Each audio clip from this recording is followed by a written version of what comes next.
Movie की starting में हम एक लड़की को देखते हैं जो समुद्र में बहकर आइलैंड के किनारे आ गई है। इस लड़की का नाम जेन है और इसके साथ में इसका फ्रेंड भी बहकर यहाँ पर आ गया था। वो उसके पास में जाकर उसे चेक करती है तो उसे पता चलता है कि वो बुरी तरह से जख्मी है और अब कुछ ही देर बाद में वो मारा भी जाता है। ये देखकर जेन काफी परेशान हो जाती है और बाद में उसकी बॉडी को यहीं पर छोड़कर वो आइलैंड को एक्सप्लोर करने के लिए चली जाती है। लेकिन ये जो आइलैंड था यहाँ पर कोई भी नहीं था। ये आइलैंड पूरी तरह से सुनसान है, यानी कि जेन यहाँ पर फंस चुकी है। अब इसके बाद में जब वो आइलैंड के अंदर जाती है तो उसे यहाँ पर एक बैग मिलता है जिसके अंदर एक पर्स और कुछ बच्चों का सामान था। उसे यहाँ पर एक मेडिसिन भी मिलती है जिसमें 4 की डेट लिखी हुई थी, जिससे जेन को समझ आता है कि बहुत सालों पहले यहाँ पर कोई आया था। उसे इन सभी सामान में माचिस भी मिलती है जिसे वो अपने पास में रख लेती है। वो वापस अब समुद्र के किनारे आती है और उसे यहाँ पर गिरा हुआ एक बड़ा सा खोखला पेड़ दिखाई देता है। इसे देखकर अब जेन को आइडिया आता है कि रात में वो अपनी सेफ्टी के लिए इसे यूज कर सकती है। खैर अब यहाँ पर जेन अपनी पहली रात किसी तरह से गुजारती है और अब सुबह होने पर वो देखती है कि समुद्र के किनारे कई सारी मछलियां बहकर आ गई हैं। उनमें से एक छोटी शार्क भी थी जिसका जो आधा शरीर था वो किसी के द्वारा खाया गया हुआ था। अब जेन यहाँ से अपने खाने के लिए कुछ मछलियां ले लेती है और अब तभी जेन की नजर यहाँ 3 ग्रेव्स पर पड़ती है। ये देखकर जेन अपने दोस्त के लिए भी उन्हीं के पास में एक ग्रेव खोदती है क्योंकि उसके दोस्त की जो बॉडी थी वो सड़ने लगी थी। खैर अब अगले दिन जब जेन आइलैंड के चक्कर लगा रही थी तो वो देखती है कि किसी ने उसके दोस्त के बॉडी को निकालकर आधा खा लिया है। ये देखकर जेन काफी घबरा जाती है और उसे कुछ भी समझ में नहीं आ रहा है कि आखिरकार ये किसने किया। उसे लगता है कि शायद यहाँ पर कोई जानवर है जो इस आइलैंड पर रहता है, इसीलिए जेन अब एक लकड़ी को अपने हथियार बनाते हुए उसे नुकीला करती है और उसकी मदद से वो अपनी सेफ्टी करेगी। अब इसके बाद में वो आइलैंड पर बैठकर उसी जानवर का इंतजार करने लगती है। खैर अब इसके बाद में रात हो जाती है और जेन को अब नींद आने लगती है, लेकिन वो जानवर जो था वो अभी तक यहाँ पर नहीं आया था। अगले दिन अब जब जेन की आंख खुलती है तो वो समुद्र में एक सूटकेस को देखती है। वो सूटकेस को अब लेने के बारे में सोचती है, इसलिए वो समुद्र में जाकर उस सूटकेस को ले लेती है। अब तभी उसे यहाँ पर नीचे कुछ महसूस होता है। वो नीचे जाकर देखती है तो यहाँ पर उसे एक बड़ा सा होल दिखता है। इसे देखकर वो काफी हैरान है। अब वो यहाँ से बाहर आकर सूटकेस को खोल के देखती है जिसके अंदर इसमें कुछ जूते और कुछ कपड़े मिलते हैं।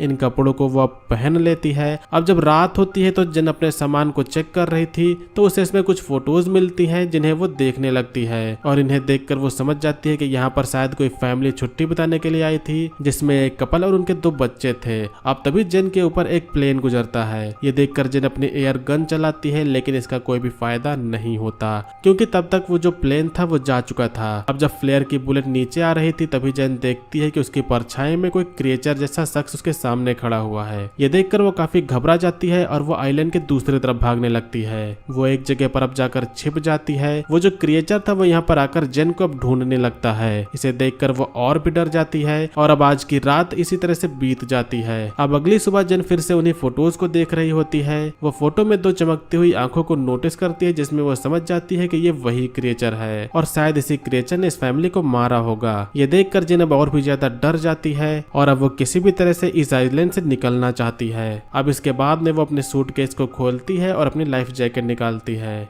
इसकी मदद से वो शायद तैरकर यहाँ से बाहर निकल जाए। वो अब सूटकेस पर बैठकर यहाँ से निकलने की कोशिश करती है, लेकिन वो सूटकेस पलट जाता है। अब यहाँ पर उसका जो ये प्लान था वो फेल हो चुका था, इसीलिए अब वो वापस आइलैंड पर आ जाती है। लेकिन अब उसे उस क्रिएचर से बचने के लिए किसी सेफ जगह पर जाना होगा। उसे अब वही गिरा हुआ पेड़ दिखता है जिसमें बड़ा सा होल था, इसीलिए अब आज की रात वो उसी में सोने का डिसाइड करती है। खैर अब जब रात होती है तो वो क्रिएचर यहाँ पर फिर से आता है। उसे ये भी पता लग जाता है कि जेन जो है उस पेड़ के होल में छिपी हुई है, इसीलिए वो क्रिएचर इस पेड़ को तोड़ने की अब कोशिश करने लगता है, लेकिन वो ऐसा कर नहीं पाता और थक जाने के बाद में वो वापस चला जाता है। अब अगली सुबह जेन उस पेड़ से बाहर निकलती है और वो देखती है कि उसी क्रिएचर ने पिछली रात इस पेड़ पर कई सारे वार किए थे। इससे वो काफी अब डैमेज हो गया था, जिसके बाद में वो उस क्रिएचर से अब बचने के लिए एक नया प्लान बनाती है। वो समुद्र में से कुछ बड़ी मछलियां पकड़ती है और उन्हें वो एक पेड़ पर टांग देती है। उसका प्लान ये था कि जब भी रात में वो क्रिएचर यहाँ पर आएगा तो वो इन मछलियों को खाकर शायद वापस चला जाए, जिससे हो सकता है कि उसकी जान बच जाए। अब अगली सुबह जब वो उठकर देखती है तो उसका जो प्लान था वो काम कर गया था। उस क्रिएचर ने यहाँ पर आकर उन सभी मछलियों को खा लिया था, जिससे जेन की जान बच गई। अब तभी जेन की नजर यहाँ पर समुद्र के किनारे पर जाती है, जहाँ पर किसी शख्स की बॉडी बहकर आई थी। ये देखकर वो जल्दी से उस बॉडी के पास में जाती है और वो देखती है कि जो बॉडी थी काफी सड़ चुकी थी। ये देखकर अब उसके मन में एक आइडिया आता है और अब वो इस बॉडी को भी उसी पेड़ पर लटका देती है, ताकि वो जो क्रिएचर है वापस आएगा तो इस बॉडी को खाकर चला जाएगा। अब जब जेन के लिए यहाँ पर सरवाइव करना काफी मुश्किल हो गया था तो उसने आज रात के लिए यहाँ पर गड्ढा बनाया था, जिसमें वो छिप जाती है और उस क्रिएचर के आने का वो इंतजार करने लगती है। अब जब रात होती है तो वो क्रिएचर यहाँ पर आता है और जेन पहली बार उस क्रिएचर को देखती है। वो क्रिएचर को देखकर काफी ज्यादा डर जाती है, क्योंकि वो जो क्रिएचर था वो दिखने में काफी खौफनाक था। अब वो क्रिएचर यहाँ पर आकर उस बॉडी को खा जाता है। जेन को इधर अभी भी अपने पास से कुछ आवाजें सुनाई दे रही थी। अब जैसे ही वो देखती है तो उसे वहाँ पर क्रिएचर के पैर दिखाई देते हैं। अब जब अगली सुबह जेन जगती है तो वो सबसे पहले यही सोचती है कि उसे अपने बचाव के लिए एक सेफ जगह चाहिए। अब जैसा कि उसने क्रिएचर की हाइट देख ली थी, इसीलिए वो अपने लिए पेड़ के ऊपर एक झूला तैयार करती है, ताकि वो जो क्रिएचर है वो उस तक पहुंच ना सके। इसके बाद वो उस झूले में जाकर अब बैठ जाती है। खैर अब जब रात होती है तो वो क्रिएचर फिर से यहाँ पर आता है और उसे यहाँ पर जेन के होने का एहसास भी हो जाता है। इसीलिए वो झूले वाले पेड़ को जोर जोर से हिलाने लगता है और इस वजह से वो जो झूला था वो भी टूट जाता है। अब जेन नीचे गिर जाती है, जिसके बाद में वो क्रिएचर जेन का पीछा करने लगता है। जेन अपनी जान बचाकर यहाँ से भागती है और तभी जेन देखती है कि वो क्रिएचर जमीन से ज्यादा तेज पानी में दौड़ रहा है। वो एक ही मोमेंट में उसके सामने आकर खड़ा हो जाता है। वो क्रिएचर अब जेन को उठाकर पानी में फेंक देता है और जेन अब किसी तरह से अपने आप को संभालती है, जिसके बाद में वो जल्दी से पानी से बाहर आती है और एक पेड़ के पीछे जाकर वो छिप जाती है। खैर अब अगली सुबह जब जेन जगती है तो उसका पैर काफी जख्मी हो चुका था, इसीलिए वो खुद को साफ करने के लिए समुद्र में जाती है। अब जब वो यहाँ पर नहा रही थी तभी उसकी नजर दूर एक राफ्ट पर पड़ती है, जिसमें दो शख्स थे जो किसी तरह से सरवाइव करके यहाँ पर आए थे। इन दोनों का नाम लूकस और मिया होता है। इन्हें देखकर जेन काफी खुश होती है। अब ये दोनों जेन के पास में आकर बैठते हैं और जेन इन्हें खाने के लिए कुछ मछलियां देती हैं। जेन यहाँ पर इन्हें उस क्रिएचर के बारे में भी बताती है। वो कहती है कि हमें जल्द से जल्द यहाँ से निकलना होगा, क्योंकि मैं पिछले 7 दिनों से यहाँ पर फंसी हुई हूँ। लेकिन लूकस और मिया उसकी बातों पर विश्वास नहीं करते। उन्हें लगता है कि ये झूठ बोल रही है और वो कहते हैं कि हम पिछले 5 दिनों से समुद्र में भटक रहे थे और अब जाकर हमें ये आइलैंड मिला है। ये दोनों यहाँ से जाना नहीं चाहते थे, जिसके बाद में जेन इन्हें तस्वीरें भी अब दिखाती है जिनमें वो जो क्रिएचर था वो साफ दिखाई दे रहा था, लेकिन फिर भी ये दोनों यहाँ से जाना नहीं चाहते थे। जेन समझ जाती है कि ये दोनों उसकी बात नहीं मानेंगे, इसीलिए वो प्लान बनाती है कि इनसे छिपकर ही इनकी राफ्ट लेकर वो यहाँ से निकल जाए। अब वो उनकी राफ्ट को लेकर यहाँ से निकलने की कोशिश करती है, लेकिन वो दोनों जेन को पकड़ लेते हैं। मिया जेन पर अटैक कर देती है, जिसके बाद में वो बेहोश हो जाती है। अब जब कुछ समय बाद में उसकी आंख खुलती है तो वो खुद को बंधा हुआ पाती है। अब यहाँ पर रात हो चुकी थी, इसीलिए जेन उन लोगों से अपने आप को खोलने के लिए कहती है, लेकिन लूकस और मिया उनकी बात नहीं सुनते।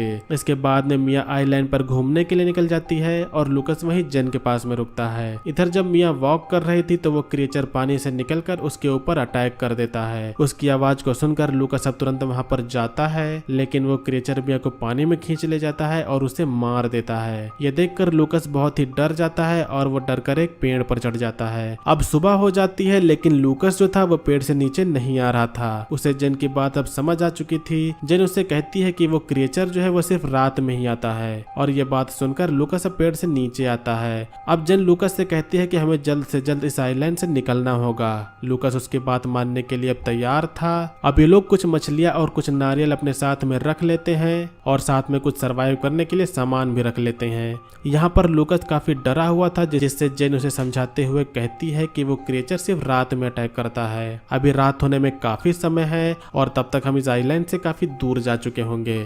इसके बाद में जेन उसी क्राफ्ट में जाकर बैठ जाती है, जहाँ पर वो यहाँ काफी सारा खून बिखरा हुआ देखती है। जेन समझ जाती है कि पिछले 5 दिनों में इन दोनों ने सरवाइव करने के लिए जरूर किसी अपने इंसानी साथी को मारकर खाया होगा। खैर अब जैसे ही ये दोनों अपनी क्राफ्ट से यहाँ से निकलने लगते हैं तो लूकस को पानी में वही क्रिएचर दोबारा दिखाई देता है। ये देखकर ये दोनों अब काफी घबरा जाते हैं और उस क्राफ्ट को वो चारों तरफ से ढक लेते हैं। लेकिन अब तभी वो जो क्रिएचर था वो उनकी क्राफ्ट में घुसकर उन पर अटैक कर देता है। ये देखकर लूकस उसे फ्लेयर गन से उस पर अटैक करता है, लेकिन वो जो क्रिएचर था वो जेन को पकड़कर अपने साथ में ले जाता है। जेन के पास में एक नाइफ था जिसे निकालकर वो उस पर कई बार अटैक करती है। इधर अब लूकस भी जेन को बचाने के लिए पानी में आ जाता है और ये देखकर वो क्रिएचर जेन को छोड़ देता है। लूकास को पकड़ लेता है, वो उसे लेकर बड़े से हॉल में चला जाता है जहाँ ये देखकर जेन किसी तरह से तैर कर फिर से उसी आइलैंड पर पहुंच जाती है। जेन को यहाँ पर उसकी मौत का काफी दुख होता है, इसीलिए वो क्रिएचर का सामना करने का डिसाइड करती है। इसके बाद अब वो यहाँ पर पड़ी हुई लकड़ियों के सहारे नुकीले हथियार बनाती है, लेकिन ये जो औजार थे वो कम नुकीले लग रहे थे, इसीलिए अब वो उन ग्रेव्स को खोदती है और उसमें से कंकाल को निकालकर उनसे काफी नुकीले हथियार बनाती है। अब वो क्रिएचर को आग से जलाने का प्लान भी बनाती है, इसीलिए वो यहाँ पर पड़ी हुई सूखी झाड़ियों को इकट्ठा करती है और उनसे एक घेरा बनाती है। अब उसने आखिरकार यहाँ पर एक ट्रैप तैयार कर लिया होता है। खैर कुछ देर बाद में जब रात होती है तो वो क्रिएचर यहाँ पर आता है। वो क्रिएचर इस समय उसी जगह पर है जहाँ पर जेन ने ट्रैप लगाया था और तभी अब जेन झाड़ियों में आग लगा देती है, जिससे वो क्रिएचर आग में फंस जाता है। अब जेन अपने नुकीले हथियार से उस क्रिएचर पर अटैक करने लगती है, जिससे वो जो क्रिएचर था वो काफी घायल हो जाता है। लेकिन इसी बीच में वो क्रिएचर जेन को पकड़ लेता है। जेन उस पर अटैक करके भागने की कोशिश करती है, लेकिन उसके भागने के बावजूद भी क्रिएचर उसके सामने आ जाता है। इस समय वो जो क्रिएचर था वो काफी जख्मी हो चुका था, इसीलिए वो अब यहाँ पर गिर जाता है। यह देखकर जेन उस पर कई सारे वार करती है और बाद में उसका वो गला काट देती है। अब हम यहाँ पर देखते हैं कि जेन ने जो आग लगाई थी उसे पूरा आइसलैंड ही जलने लगा था,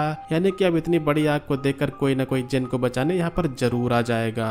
जेन अब यहाँ पर जल्द ही बच जाएगी और इसी के साथ में इस मूवी का यहाँ पर एंड होता है। तो दोस्तों ये थी 2019 की एक हॉरर साई-फाई मूवी का एक्सप्लेनेशन। मूवी का नेम है स्वीट हार्ट। उम्मीद करता हूँ आप लोगों ने मूवी के एक्सप्लेनेशन को एंजॉय किया होगा। मूवी का एक्सप्लेनेशन आपको पसंद आए तो वीडियो को लाइक करिएगा, चैनल पर अगर आप लोग नए हो तो सब्सक्राइब करिएगा। आज की वीडियो के लिए बस इतना, मिलेंगे अगली वीडियो में, तब तक के लिए बाय, जय हिंद।